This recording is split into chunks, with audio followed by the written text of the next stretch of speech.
Hey ho, how does it go? Welcome to the pre-roll for Electric Libertyland, episode number 143. And guys, you know what I want to remind you at the top of the show? You can join the Libertarian Party. You can make your voice felt. You can make your opinions felt within that party. And if you do it through us, everybody benefits. The Libertarian Party benefits. The Lions of Liberty benefit, maybe financially, maybe not. You be the judge. But I highly recommend people get involved. As you know, Mark has joined up. Our buddy Dave Smith has joined up. Howie's joined up. Mance Raider joined up, now known as Pete Quinones or whatever he's going by.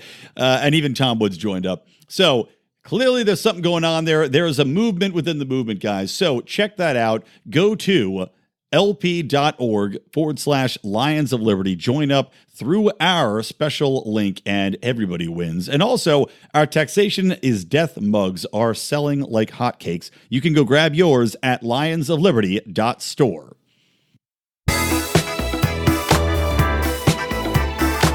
Welcome to Electric Libertyland, here on the Lions of Liberty podcast, your weekly shot of culture, comedy, and liberty with your host, Brian McWilliams.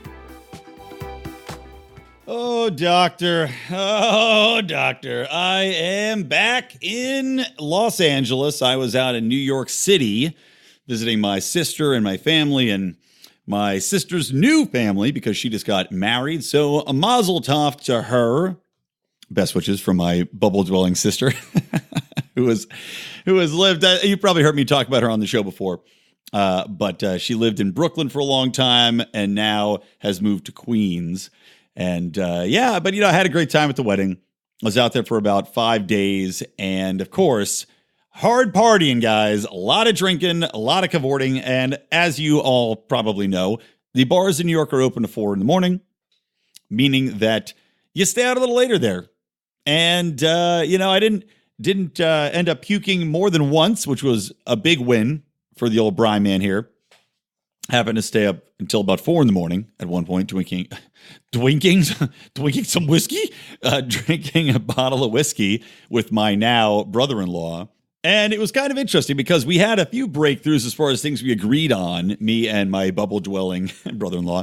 But, we're talking about the minimum wage being one of those things and getting into how the costs go up. And my sister's also on board with this. I remember having her in this. But, it's one of those interesting things where people are starting to wake up about this stuff. How it's a very simple equation in that if you force everybody to pay more, and we're seeing this in New York City. And of course, nobody is happy in New York City about what they've done with the travel services, same as California, trying to force through these different ways in which they are reining in the beautiful thing that is the rideshare industry and the gig economy and making things far more expensive and more difficult for everybody because you have to get a license now and they try to regulate the living shit out of everything.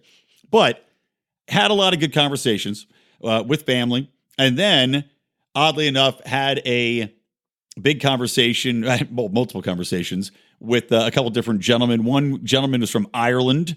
I was talking to him named Alan and talking with him about the evils of social media and how it ties into gun violence. So that was pretty interesting.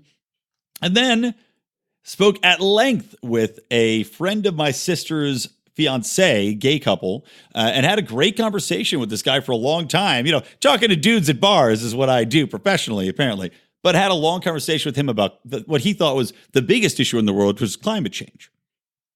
Meanwhile, I'm, providing my counter opinions on some of these things and saying that while I don't reject climate change and I don't, quote, deny, unquote, climate change, I do think that it's something where we simply don't know what we're talking about yet. And the science simply backs me up, wherein we don't have solid climate projections that have been proven. We don't have anywhere near a certainty as far as the reactions going on between the different elements in our environment, the sea, where heat is held. We've got the heat island effect I talked about, where we're seeing that all of the reported data they're using, the data sets are wrong and they've been adjusting them incorrectly. On and on. But I remember one thing, this is the most important issue in the world to this man. And naturally, of course, I also made the point about human ingenuity and how if this was truly a problem, we would actually be turning more attention towards it and the elites wouldn't just be buying up beachside properties. But he brings out that old 97% canard. 97% of the scientists agree, in which case I told him, very frankly, you say this is the most important issue to you, yet you're trotting out a statistic that is complete and utter bullshit. It is easily disproven. You can find this by a simple Google search. So if this is such an important thing to you, shouldn't you at least know what you're talking to about? Now, I've said it very respectfully, but made the point that you cannot feel so strongly about something if you do not actually have a reasonable level of knowledge about it. And that, my friends, brings us to Electric Libertyland, episode number 143. Show notes at lionsofliberty.com/ELL143, where I wanted to start off talking about Greta Thunberg, the little sea hag that could. I mean, I swear to God, is this girl 16 and Swedish, or is she 45 and fresh off luring seamen to their deaths in the middle of the Mediterranean? Because she looks like an extra from the Pirates of the Caribbean. It's like she looks like Mr. Krabs out there. Arr! How dare ye steal me childhood? Actually, that inspires me. Hold on. Are you ready for eco-propaganda dressed up as a child, kids? Aye, aye, Captain! I can't hear you! Aye, Captain! Who's brainwashed with babble about the sea? Greta Thunberg! Absorbent and foolish and porous is she! Greta Thunberg! If ecology nonsense be something you crave, Greta Thunberg! then drop all your logic and call that girl brave! Greta Thunberg! Greta Thunberg! Greta Thunberg! Propaganda like Nuremberg! Greta Thunberg!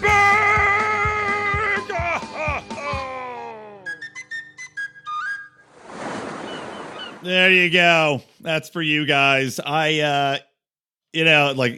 It's going to be a short show. My bumper sticker. It's going to be a short show because I'm fucking tired. I did get in late last night, but thank God I just spent the last half hour recording that. And unlike last show, my goddamn garage band better not shit the bed on me and have me lose all of it. You know what? I'm going to save it again right now. Just a little savey save, little save. Okay, with that behind us, I do want to play a little bit of her speech because the thing that's getting the most coverage, and rightly so, is just the dumbest aspects of what this girl comes out and says. And clearly, everything that she's saying is so curated and so written for her by all of her handlers, by fucking Greenpeace and whoever else is backing her. I mean, it is a joke. And people have accurately, as you heard in the song, propaganda like Nuremberg, people have accurately pointed out that, trotting out little girls with pigtails was a pretty big part of Nazi Germany's propaganda platform. And we're seeing a very similar tactic here. Let's roll out this little girl, a child shall lead us type of thing. Who can assail a child speaking from the heart? Except anybody that knows anything about this knows that this is not from the heart. This is a girl that's being used. This is a girl that is essentially a puppet being worked from behind the scenes by the eco-nuts, by the people pushing this whole green world that they want us to live in. And I find the whole thing absolutely despicable. Not only from the people that are trotting this little beastie out here and putting her up to this and saying, yes, no, Greta, no, this is all you. I mean, this is essentially a form of brainwashing. This woman has been brainwashed. This girl has been brainwashed by the leftist propaganda to think that the world is ending. Think about how sick and twisted that is of a worldview to push on children, to tell them that your world is ending, that it's probably already too late. I mean, and people like Greta and a lot of millennials out there and people in the younger generations legitimately believe, despite zero scientific evidence to support this, they legitimately believe that they have 10 to 15 years left on the earth. Otherwise, we are doomed to extinction. There's no scientific basis for this at all. Everything that's quoted out there, I spoke about it on the last show when I was talking a little bit about the proposals from Bernie Sanders and Warren and all these other people talking about their eco proposals. All of them, all of these models that they're throwing out, all these quotes about, oh, we only have 12 years left.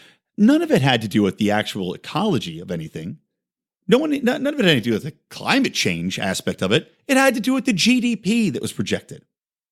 And saying that the world's GDP would drop substantially because of climate change. Again, and this is by 2100. So they're looking 80 years in the future and projecting the world's GDP is going to drop. Meanwhile, and it's not just going to drop like from where it is today. No. It's projected to keep growing from 80 trillion to 800 trillion. But because of climate change, it would drop 8 trillion. It's just, the whole thing is so ridiculous, so blatantly misunderstood. And then it keeps getting repeated ad nauseum, like the 97% stat that they throw out here constantly about the scientific consensus. Repeated ad nauseum, never fact-checked by a complicit media. Anyway, getting ahead of myself. Let me play a little bit of Greta, and then I'll just do a little baby breakdown of it, and then we'll move on. This is all wrong. I shouldn't be up here. I should be back in school on the other side of the ocean. Yeah, well, if you weren't being puppeteered by evil people, you would be. Us young people for hope. For hope? How dare you? How dare you? You have stolen my dreams and my childhood with your empty words. And yet, I'm one of the lucky ones. Yeah, Greta, you are one of the lucky ones. In fact, you are the luckiest that has ever lived because you live in a society that via capitalism, by the use of fossil fuels, has advanced to the point where you're able to traipse around the world and take a sailboat while the rest of your cronies fly around on private jets on the backs of well-heeled, very wealthy elitists who made their money on the very things that you are campaigning against and now want to keep other people from. I don't know. Seems like you're having a pretty great childhood to me. Tell me where your childhood was stolen, because it seems like you're buying into this. Seems like you're really thriving on the attention. And by the way, can you tell in her speech just how massaged and manicured and curated this whole thing is? Even the points she's hitting are so coached and pathetic and ridiculous. All right, there's a little bit more. People are suffering. People are dying. Entire ecosystems are collapsing. We are in the beginning of a mass extinction, and all you can talk about is money and fairy tales of eternal economic growth. How dare you? How dare you talk about the fairy tales of eternal economic growth? How dare you? Okay, first off, people are always going to be suffering somewhere. Now, the actual important thing to take away from this entire conversation about fossil fuels is that fossil fuels have stopped people from suffering. You want to talk about economies or ecological collapse? Number one, that's not happening. We're not seeing that happening on a wide scale. Otherwise, people would legitimately be concerned about it. When you see it is basically small scale, small iterations wherein maybe in certain small parts of the world, we can see variations, right? Maybe you'd point to say, okay, the coral reefs, which by the way are already coming back. You might look and say, okay, what about the polar bears? Well, they're also all coming back. You might point to some of the ice that's melting. I don't even know what to believe on that, because half the time they say it's melting, then it all comes back again. I still don't know what to believe. Like I said, my feeling on climate change is I just don't know. And to presume that we have to make these broad alterations in the way that we do everything, in the way that people exchange goods, in the way that they transport goods, in the way that they live their basic lives, based upon science that is, I'm sorry, not in any way settled, because we simply don't have the knowledge and we haven't had the capability to research this for a long enough time to look at it from a real historical perspective, nor the understanding of the interactions in the environment we live in to project a legitimate hypothesis. And of course, you can't test it. So we're out there throwing out these random theories, yet we can't actually test them. So the scientific method is just gone. However, let me return to a main point. She's saying that people are suffering. No. People are suffering far less than they ever have in the history of the entire world. And that is based upon fossil fuels. Emerging nations, emerging societies, all are depending on fossil fuels to get ahead. Things that Greta Thunberg takes for granted. Her entire way of fucking living, for example, is based upon fossil fuels allowing her society to get ahead. Now she wants to deny other societies that privilege. And if you want to see people suffer, if you want to see collapse like you've never seen before, both ecologically and economically, well, take away the fossil fuels. Deny people that basic building block. Make sure to go and install all of the aspects of the New Deal that AOC wants, like tearing down buildings, like destroying people's farms and killing all their cows and making sure that they can't have that access to meat. Denying people the ability to travel. Tell you what, you go and do that.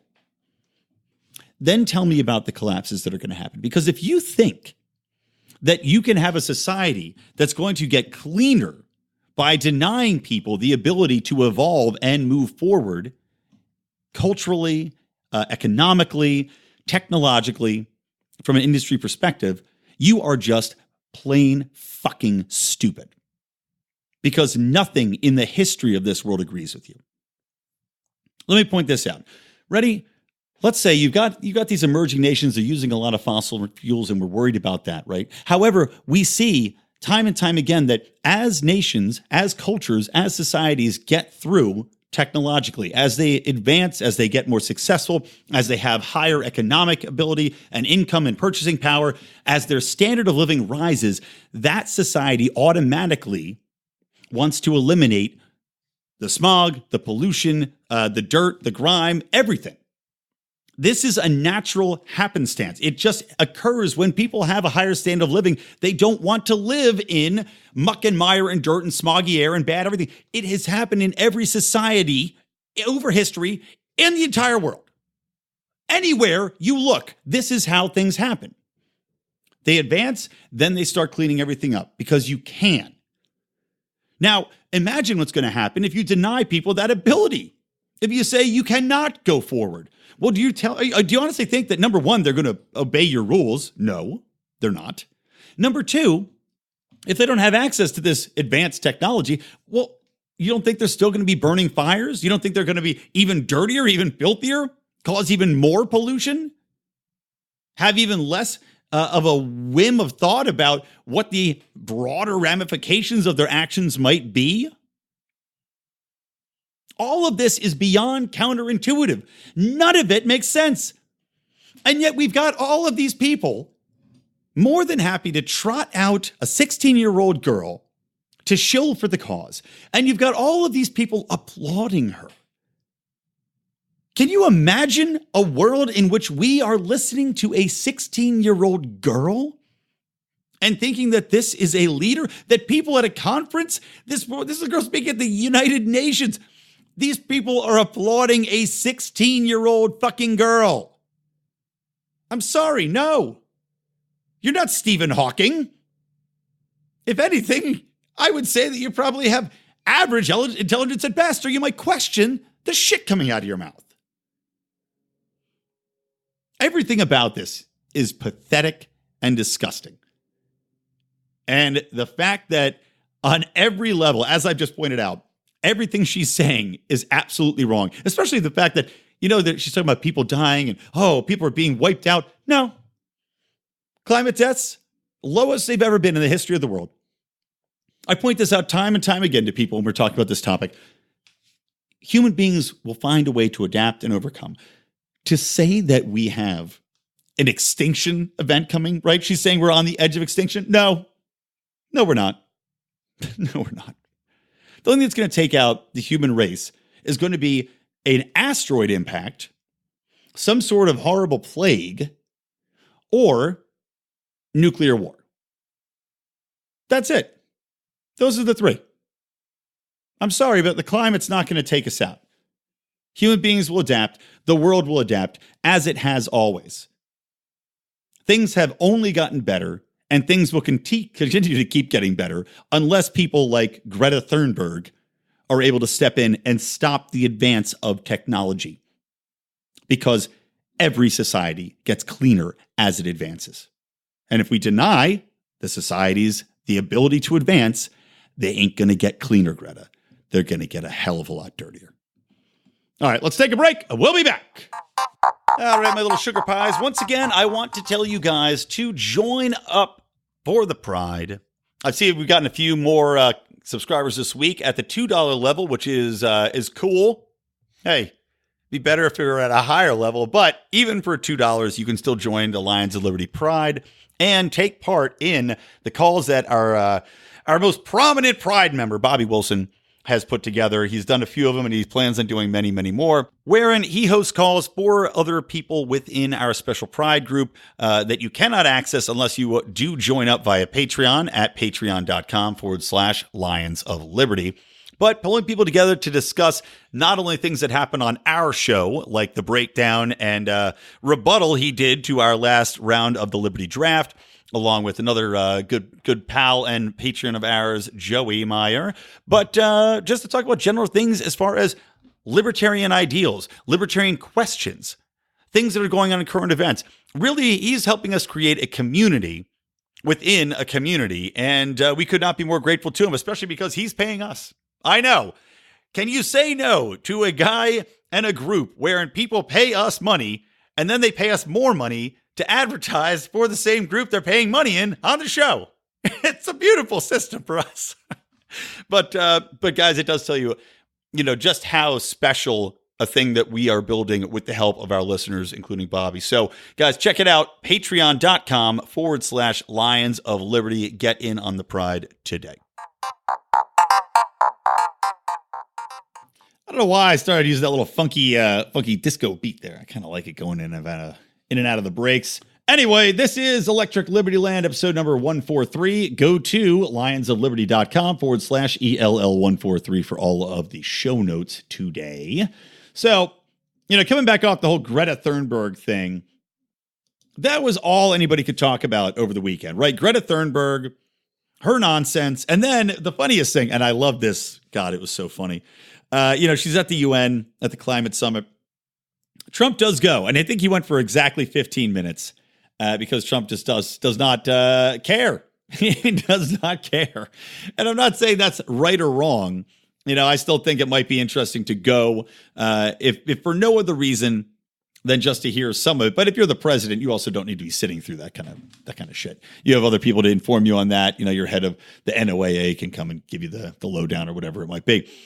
But it was so funny because he walks in, and little sourpuss Greta, and I've never seen this girl smile. Like I said, this is why I call her the old Mr. Krabs sea hag. She literally she's got this nasty look on her face at all times, like this little like goblin out of the labyrinth, kind of like, like little mean pug face on her. It's like, smile, girl. You're 16. Your life could not be better. As I was saying earlier, you cannot have a better life. I know you're whining you want to be in school. No, you don't. You don't want to be in school. You want to be traveling the world at hotels and giving speeches that are written for you and being on a sailboat and eating the best food and having the best time. Give me a break. So it's just so funny to see. There's a bunch of people standing around, and Greta's in one of the crowd as Trump walks in, and she's just so mad because he does not even give her a look, not a wink, just blew by her. And that's honestly what you should do. She's a 16-year-old girl with an opinion. Stop the world, everybody. Ridiculous. But people couldn't stop talking about Greta and everything else. Now, this dominated the weekend news cycle. This, along with this Ukraine bullshit, I'm going to get into in a second. But, something else pretty big happened over the weekend. And it's something that, as we were discussing in our Lions of Liberty email chain, which is where, Howie Snowden, our godfather of liberty, he sends out news links every day, which is where we get all of our news from as Lions. And what, all the stuff I talk about on the show, with very few exceptions, comes from the news links Howie sends out. By the way, you can get those news links every single day if you sign up at the $15 level or more on our Patreon. But we're emailing back and forth because this weekend, Afghan U.S. joint strike took out like 70 people, like 40 people injured and 30 people dead at a wedding in Afghanistan. A wedding. Now, if this had happened here, as we were banding it about in the email, this would be like a brand new Holocaust. People would be outraged beyond belief. They would be protesting. There would be placards, and they'd be right. They'd be right to do so. But this thing happens, and it's barely a blip. Nobody talks about it because they've got more important things to talk about, like how we have to worry about the climate. Because, like I was talking about 2 or 3 shows ago, something like 140 news organizations jumped on to cover the climate, basically saying, we're not going to report this accurately. We're going to take a biased approach because we're going to say it's a problem no matter what. So that's great. So no, why would they cover a strike that killed 30 innocent people at a wedding for farmers? We don't know why this happened. They said it was an accident. They're looking into it, but there's no official word on it. Probably bad intel of some sort. But still, you think about how long we've been there, right? We've been there, it's going to be 20-year anniversary very soon. They continue to have quote unquote peace talks, which continue to break down. When I talked about last show or 2 shows ago, I keep forgetting I had Ryan Stout on between, which is it's messing me all up because I had Ryan on to talk about state of comedy, which I loved having Ryan on. But I keep forgetting how long ago I talked about these other shows. Anywho, you've got all these people that are getting bombed out. We're talking about trying to pull out of Afghanistan, and the Taliban is doing suicide bombs, right? So they're suicide bombing places, and they're killing in these innocent people, as well as maybe 2 Americans. And we go, oh my God, we can't leave. This is atrocious. How can we allow this? They're murdering innocent people in the name of their ideology. And then we go in and fucking bomb a wedding. I'm sorry. Are these people supposed to be opposed to them or us? Or they don't know which way to turn anymore? They just want to stop dying by bombs. Fucking madness. So that got overlooked because we couldn't talk about anything but Greta, and more importantly, and of course, Trump's complicit in not pulling out of Afghanistan yet, don't get me wrong. But more importantly, the media had to focus on the new round of Trump impeachment talk.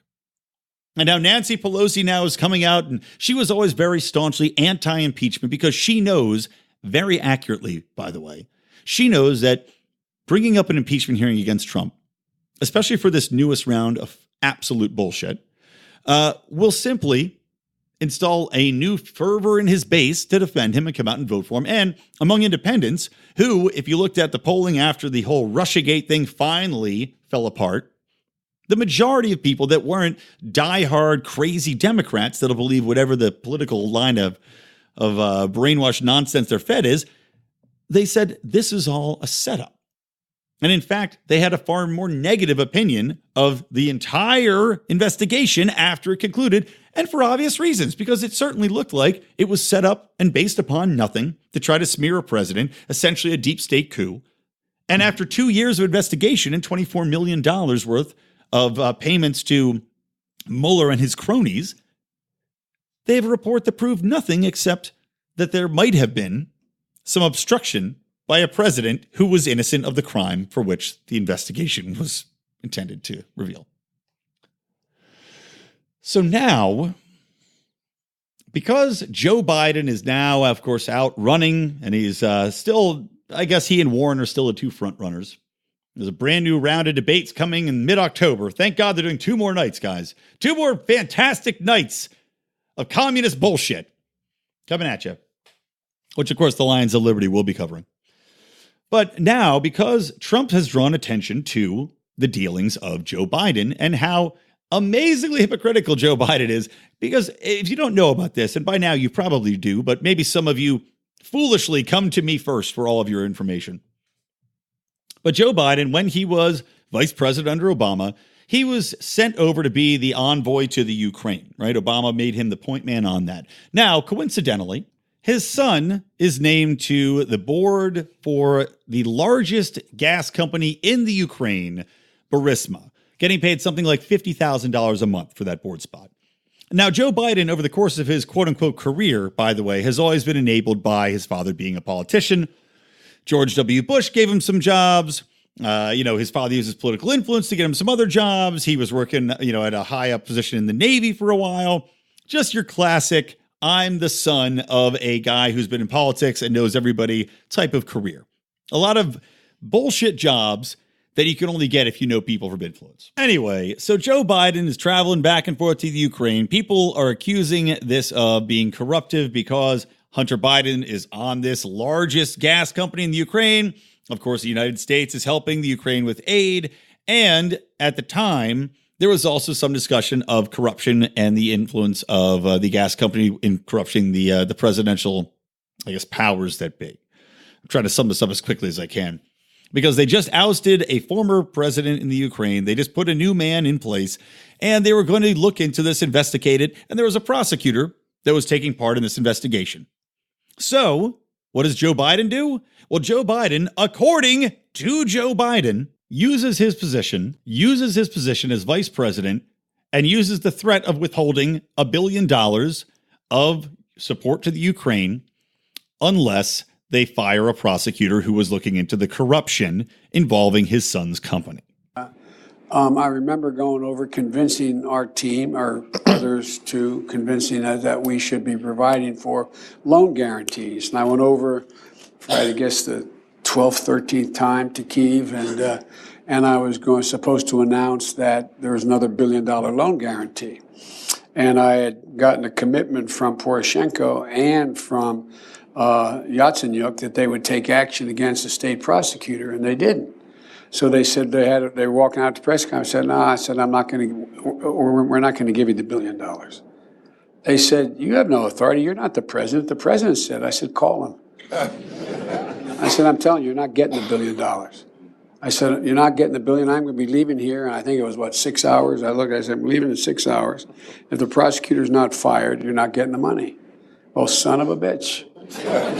Got fired. And they put in place someone who was solid. So there you go. Joe Biden getting a prosecutor fired. He says because the guy wasn't quote unquote solid. Now, I don't know what the hell that exactly means by Joe Biden standards, but it probably means solid in that he would play ball, not fuck with Joe Biden's son, and wasn't going to find any wrongdoing. And that's what's so funny about every mainstream media article reporting on this. Of course, by mainstream media, I mean left-leaning media. They all say that, they found no wrongdoing. Joe Biden and Hunter Biden were not accused of any wrongdoing. And in fact, he sat on that company's board until 2019, something like that. Of course, why is he not on the board anymore? Probably because his father, Joe Biden, said, hey, you know what? You should probably resign from that board because I'm running for president and I don't want this to blow up in my face. Well, whoops. That didn't work out. So Trump tweets about this saying, we should really look into this entire situation, maybe open up investigation into Joe Biden and Hunter Biden and what went on there behind the scenes.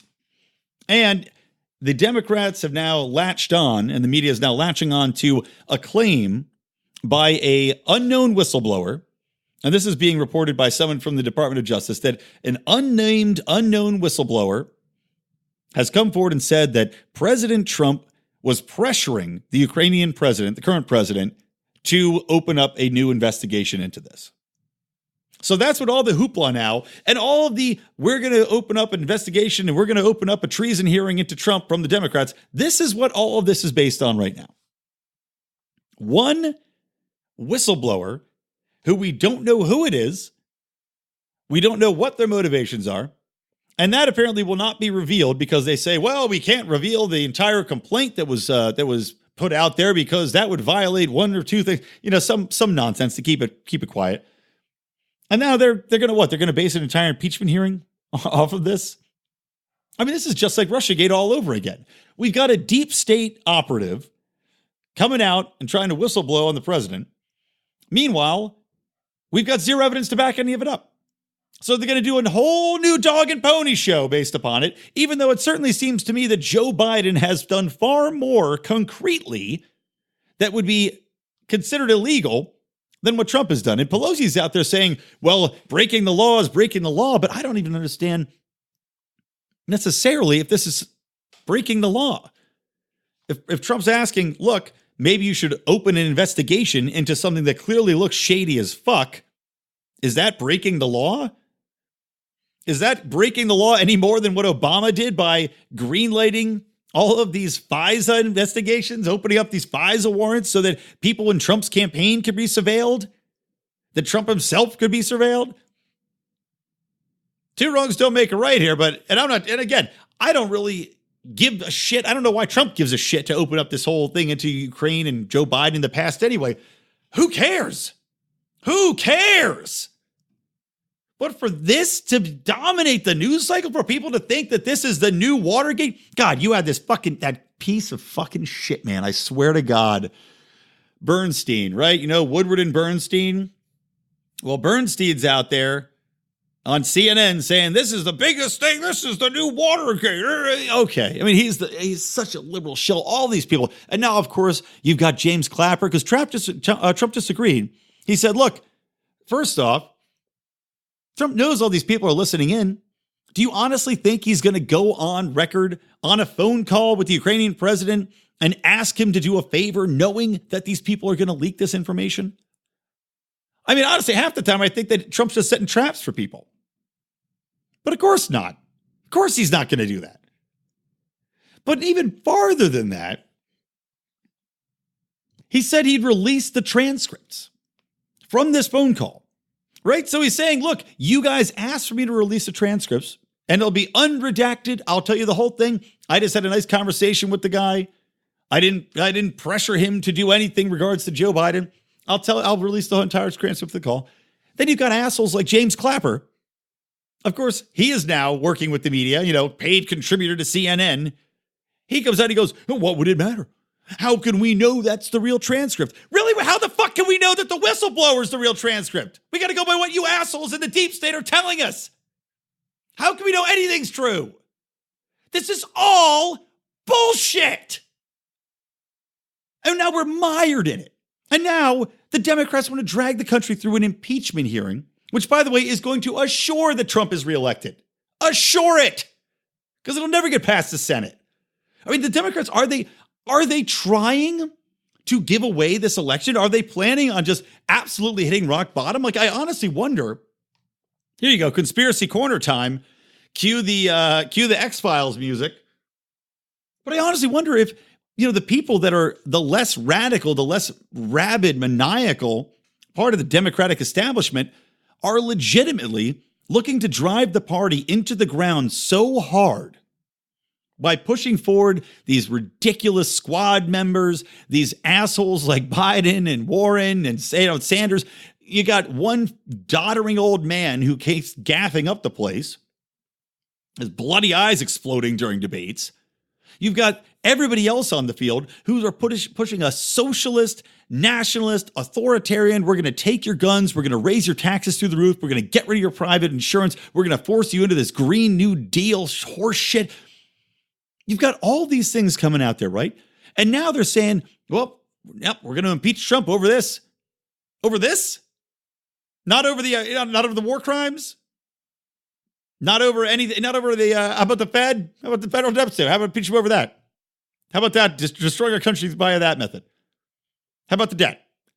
No, none of those things. But no, we'll impeach him because he may have, according to an anonymous whistleblower per the deep state, he may have asked the Ukrainian president to look into opening an investigation into Joe Biden and Hunter Biden.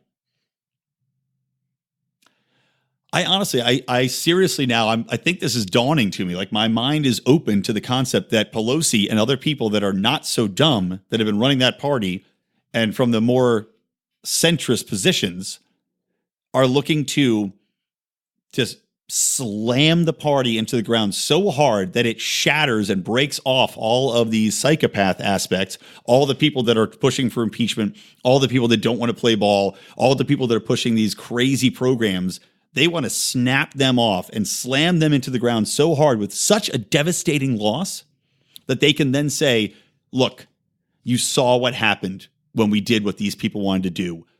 We need to come back to the centrist position. You need to come back to a much more moderate Democratic Party, and they will take control back. What do you think? Tweet it at me, guys, because I think I am 100% accurate here. It's the only thing honestly, it's the only way any of this makes sense. I think I'm dead on. All right. I'm going to wrap this up. Like I said, this will be short, not just lying short like I usually do. A couple more things I want to talk about, though, is Walmart is getting into healthcare, which is awesome. You have all these goddamn lefties slamming Walmart, which provides millions of people jobs, provides billions of people with cheap goods that lowers the cost of their everyday lives and feeding their children and clothing their children and everything else that Walmart does, makes that vastly cheaper, simpler, easier for them. It saves them thousands and thousands of dollars a year. They are now getting into healthcare.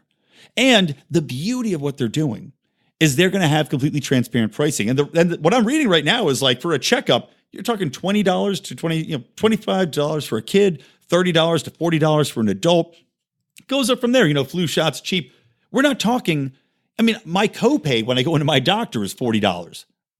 And my doctor charges my insurance company probably, $300. So I can go into Walmart, I can see a doctor, or maybe it's a nurse practitioner. I could go see her for $30. Great. And they tell me the entire menu of prices right there. Amazing. So this is genius. This is going to upset the entire industry, and watch, guaranteed it's going to be regulated, and they're not going to be able to do it anymore within 6 months. What do you want to bet? So anyway, there's that. And the other thing, guys, I just wanted to talk a little bit about was, I tweeted about this because I just could not stand the hypocrisy of it. But your idiots of the week, the entire left, all of them, everybody on the left, that's pro-gun control, right? Because what does the left do consistently? Except rail against corporate America, rail against capitalism, and say how evil the influence of corporations and money are in politics. And you know what? I agree. That's why I can't stand crony capitalism. That's why I know for a fact that regulations are evil, because regulations are simply crony capitalism writ large across entire industries that basically drive out smaller competitors. Anytime, you see it time and time again. Anytime you try to introduce within any industry, whether it's pharmaceutical, whether it's in manufacturing, whether it's within banking, whenever you have regulations in place, it simply makes it virtually impossible for small companies to keep up, because they cannot afford to pay an army of lawyers to keep them in line and make sure they're not fined and penalized and everything else. So crony capitalism kills. However, the left doesn't understand that, number one. And number two, constantly saying, the corporations are running America. The corporations are ruining America. Okay. Then how can you turn around, you hypocritical bunch of assholes, when 145 CEOs of large companies get together, right? And they sign a letter saying, we're no longer going to sell guns and ammo.